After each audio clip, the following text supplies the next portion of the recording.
Hello my dear friends আপোনালোকক এই নতুন ভিডিওলৈ আন্তৰিক স্বাগতম জনাইছো আজিৰ বিষয়বস্তু সিডিপি চাইল্ড ডেভেলপমেন্ট পেডাগজি যিসকল বন্ধু-বান্ধৱী 2026 বৰ্ষৰ বাবে গুৱাহাটী ইউনিভাৰ্সিটি বা বৰ্লিন ইউনিভাৰ্সিটিৰ বিএড এন্ট্ৰেন্স এক্সাম মানে কমন এন্ট্ৰেন্স টেষ্ট যেটো আছে সেই পৰীক্ষাত অৱতীৰ্ণ হ'ব গৈ আছে আপোনালোকৰ বাবে আজি সিডিপি কেইটামান দৰকাৰী প্ৰশ্ন আগবঢ়াইছো সম্পূৰ্ণকৈ ভিডিওটি চাব আপোনালোকে নিশ্চয়কৈ যথেষ্ট উপকৃত হ'ব ফৰ্মৰ বন্ধু-বান্ধৱী সকল আপোনালোক সকলোকে আপোনালোকৰ মৰমৰ ইউটিউব চেনেল নুৰুল আলম নাজলৈ আন্তৰিক স্বাগতম জনাইছো আহকচোন বাৰু আজিৰ প্ৰশ্নোত্তৰখিনি বিতংকৈ জানি লওঁ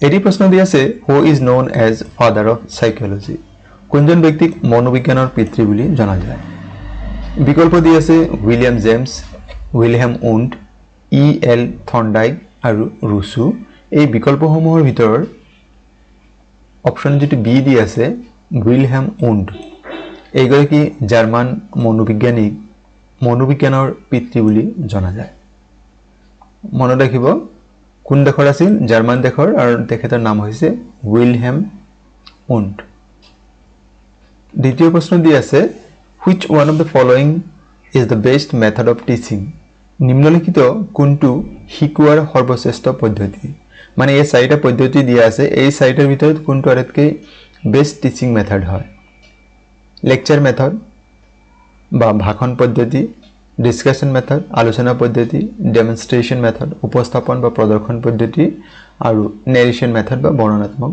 পদ্ধতি এই বিকল্পসমূহৰ অপশন যেটো সি দি আছে এয়া শুদ্ধ উত্তৰ হয় ডেমনস্ট্ৰেশন মেথড বা উপস্থাপন পদ্ধতি মানে হাতে কামে আমি যদি দেখাই দিও কেনেকৈ এটা কাম হ'ব পাৰে লেকচাৰ মেথড কি হয় ওয়ান ওয়ে মেথড হয় গতি ইয়াত মানে যাক সন্মুখত আমি বক্তৃতা দিছো লেকচাৰ দিছো তেলু বেনিফিট হোৱাৰ সম্ভাৱনা কম আছে বা যদি ম্যাচুৰিটি লেভেল কম থাকে তেন্তে তেলুকে সেই আমি শিকোৱা বস্তুখিনি তেলুকে ল'ব নোৱাৰিব গতি এই প্ৰশ্নৰ উত্তৰ ডেমনস্ট্ৰেশন মেথড বা উপস্থাপন বা প্ৰদৰ্শন পদ্ধতি হৈছে best method Who introduced the term identity crisis? পৰিচয়ৰ সংকটৰ ধাৰণাটো কোনে প্ৰৱৰ্তন কৰিছিল পিয়াজে কোলবাৰ্গ এৰিক এৰিকসন ওপৰৰ এজন নহয় ইয়াৰ শুদ্ধ উত্তৰ হৈছে এৰিক এৰিকসন নামৰ এইগৰাকী শিক্ষাবিদে আইডেন্টিটি ক্ৰাইসিস বা পৰিচয়ৰ সংকটৰ ধাৰণাটো প্ৰৱৰ্তন কৰিছিল গতি অপশন সি আমাৰ কাৰণে শুদ্ধ উত্তৰ পৰৱৰ্তী প্ৰশ্ন which of the following is favored by Rousseau নিম্নলিখিত কোনটো পদ্ধতি ৰুসোৱে সমৰ্থন কৰিছিল বিকল্প আছে সেন্স ট্ৰেইনিং ইন্দ্ৰিয় প্ৰশিক্ষণ সেন্স লাৰ্নিং ইন্দ্ৰিয় শিকন লাৰ্নিং বাই ডুইং হাতে কামে শিকা and all of the above পৰা আটাইকেইটা ৰুসোৱে যদি সমৰ্থন কৰি আছিল লাৰ্নিং বাই ডুইং হাতে কামে শিকা কেৱল শিক্ষকে শিকাই দিব শিক্ষাৰ্থীয়ে শিকিব হেতু নহয় শিক্ষকে যদি শিকাই দিব হেতু সম্পূৰ্ণৰূপে যদি হাতে কামে শিকিব তেতিয়া সেই শিক্ষণটো কি হয় দীৰ্ঘমেয়াদী মনত থাকে গতি অপশন সি আমাৰ কাৰণে শুদ্ধ উত্তৰ হয় Who first introduced the term maturation in child psychology পৰিপক্ক শব্দটো শিশু মনোবিজ্ঞানত প্ৰথমে কোনে ব্যৱহাৰ কৰিছিল A Jessel William McDougall B F Skinner ওপৰৰ এজন নহয় ইয়াৰ শুদ্ধ উত্তৰ হৈছে এ জেছেল এইগৰাকী ব্যক্তিয়ে ম্যাচুৰেশন শব্দটো মানে পৰিপক্কতা শব্দটো শিশু মনোবিজ্ঞানত পোন প্ৰথমবাৰৰ বাবে ব্যৱহাৰ কৰিছিল A good teacher is one who এজন ভাল শিক্ষক সেইজন যিজনে কি কৰে gives tips for easy learning শিকাৰ সহজ পদ্ধতিসমূহ শিকায় give useful information বহুত দৰকাৰী তথ্যখিনি যোগান ধৰে explain concepts and principles সেই বিষয়খিনি বা তাৰ নীতিখিনি ভালকৈ বৰ্ণনা কৰে inspire students to learn ছাত্ৰ-ছাত্ৰীসকলক পঢ়িবলৈ উৎসাহিত কৰে গতিকে এজন ভাল শিক্ষক সেইজন যিজনে পঢ়িবৰ কাৰণে উৎসাহিত কৰে inspire students to learn বা ছাত্ৰ-ছাত্ৰীক নতুন বস্তু শিকিবৰ বা জানিবৰ কাৰণে আগ্ৰহী কৰি তোলে গতিকে অপশন ডি আমাৰ কাৰণে শুদ্ধ উত্তৰ The zone of proximal development এটা বহুত দৰকাৰী প্ৰশ্ন হয় was given by zone of proximal development ধাৰণাটো কোনে ব্যৱহাৰ কৰিছিল জিন পিয়াজে William McDougall B F Skinner Lev Vygotsky ইয়াৰ শব্দ উত্তৰ ইয়াৰ শুদ্ধ উত্তৰ হৈছে লেভ ভাইগটস্কি। এইগৰাকী মনোবিজ্ঞানীয়ে শিক্ষাবিদে জোন অফ প্ৰক্সিমেল ডেভেলপমেণ্ট এই ধাৰণাটি আগবঢ়াইছিল। এইটো আচলতে কি হয়, ইয়াত তিনিটা মূল ধাৰণা আছে। হোৱাট ইউ অলৰেডি ন', সেই তিনিটা ধাৰণা কি কি আছে? The task you can do completely on your own, যিবিলাক আমি নিজে অকলশৰীয়াকৈ কৰিব পাৰোঁ। Operating here is comfortable but leads to stagnation and boredom. এটা সময় কি হ'ব পাৰে, যদিও অকলে মই কৰিব পাৰোঁ, এটা সময় গৈ ই ৰৈ যাব পাৰে, কামটো আধাতে ৰৈ যাব পাৰে বা ইয়াত আমনি লাগিব পাৰে। দ্বিতীয় হৈছে the Jon of proximal development, task that are too difficult to do alone, যিবিলাক কাম অকলশৰে কৰাটো টান হয়, but entirely achievable with proper guidance and support, যিবিলাক কি হ'ব পাৰে অইন কাৰোবাৰ সহযোগিতাৰ জৰিয়তে সেই কামটো সম্পূৰ্ণৰূপে কি কৰিব পাৰি, সফল হ'ব পাৰি, এচিভ কৰিব পাৰি। বিয়ণ্ড ইউৰ কাৰেণ্ট এবিলিটি, যিটো নিজৰ সাধ্যৰ বাহিৰত বৰ্তমান সময়ত। Task that are too hard, কিছুমান কাম যিবিলাক বৰ টান হয়, জটিল হয়, even with assistance, অন্য কাৰোবাৰ সহায় লোৱাৰ পিছতো, which usually leads to frustration and disengagement, আৰু সেই কামবিলাক আৰম্ভ কৰিলে আমাৰ কি হয়, মনত হতাশা আহে আৰু সেই কামটো আমি সাধাৰণতে কণ্টিনিউ কৰিব নোৱাৰোঁ, এৰাই চলোঁ।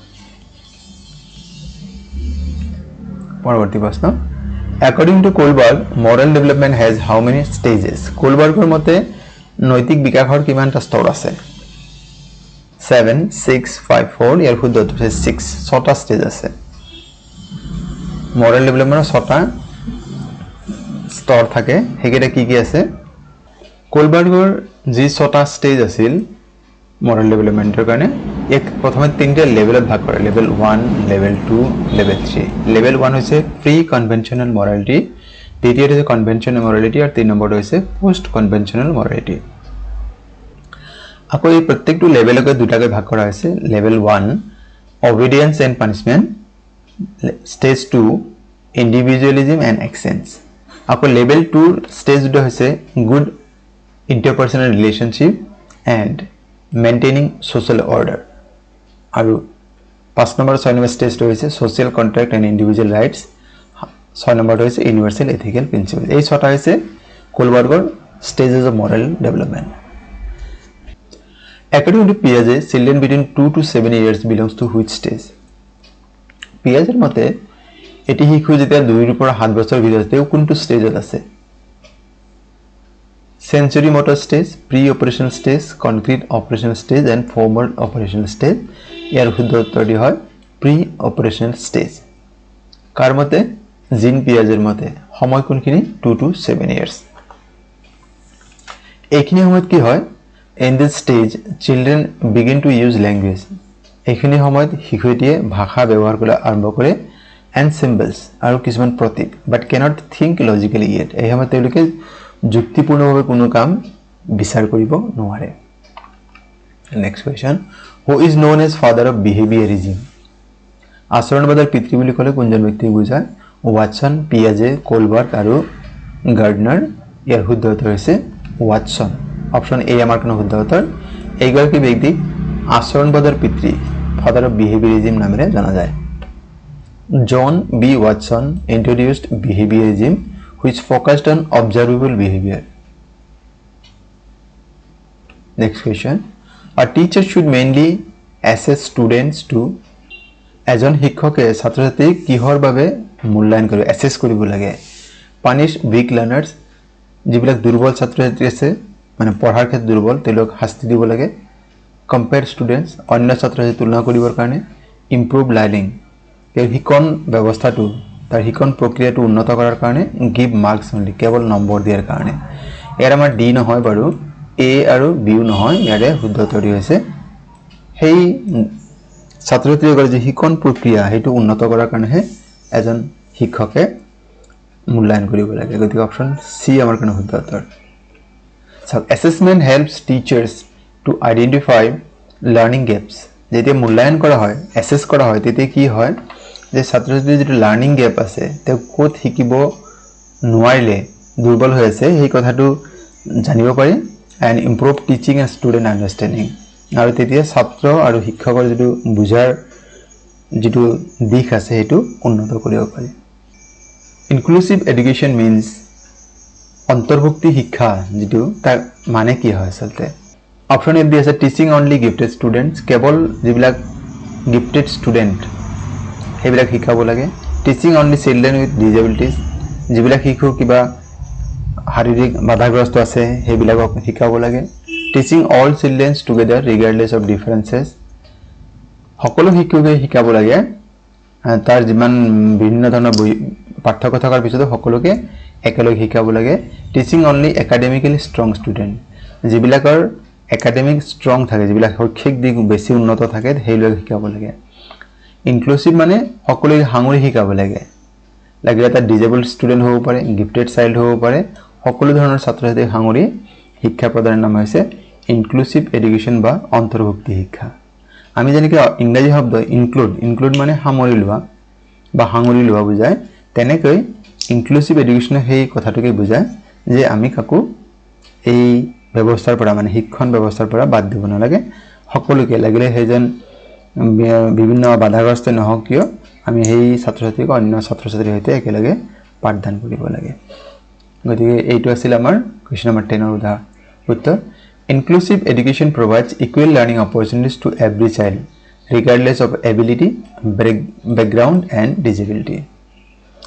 মানে লাগিলে তেওঁৰ সামৰ্থ্য কি আছে তেওঁ কি ব্যাকগ্ৰাউণ্ডৰ হয় সোশ্যাল ব্যাকগ্ৰাউণ্ড ইকোনমিক বা ফ্যামিলি ব্যাকগ্ৰাউণ্ড হওক বা বিভিন্ন প্ৰকাৰ বাধাগ্ৰস্ত হ'ব পাৰে সকলোকে আমি সাঙুৰি ল'ব লাগে ইয়াত কাকো আমি বাদ দিব নালাগে মৰমৰ বন্ধু-বান্ধৱীসকল আজিৰ বিষয়বস্তু ইমানেই আজিৰ ছুটি ভিডিঅ'টো চাই আপোনালোকে কেনে পালে জনাব আৰু পৰৱৰ্তী ভিডিঅ'টো কি হোৱাটো বিচাৰিছে জেনেৰেল নলেজ ৰিজনিং বা কি হোৱাটো বিচাৰিছে আপোনালোকে কমেন্ট কৰিব আপোনালোকৰ মতামতৰ ওপৰত ভিত্তি কৰি আমি পৰৱৰ্তী ভিডিঅ'টো আগবঢ়াবৰ কাৰণে চেষ্টা কৰিম মৰমৰ বন্ধু-বান্ধৱীসকল আপুনি যদি প্ৰথমবাৰৰ বাবে আমাৰ এই চেনেলটি চাই আছে আমাৰ চেনেলৰ বিষয়বস্তু ইয়াৰ উপস্থাপন ভাল পাইছে চেনেলটি সাবস্ক্ৰাইব কৰিবলৈ লেখা থাকিল আৰু ভিডিঅ'সমূহ লাইক কমেন্ট আৰু শ্বেয়াৰ কৰিব আৰু আজিৰ ভিডিঅ' সম্পূৰ্ণ কৰি চোৱাৰ বাবে আপোনালোক জনাইছো অশেষ ধন্যবাদ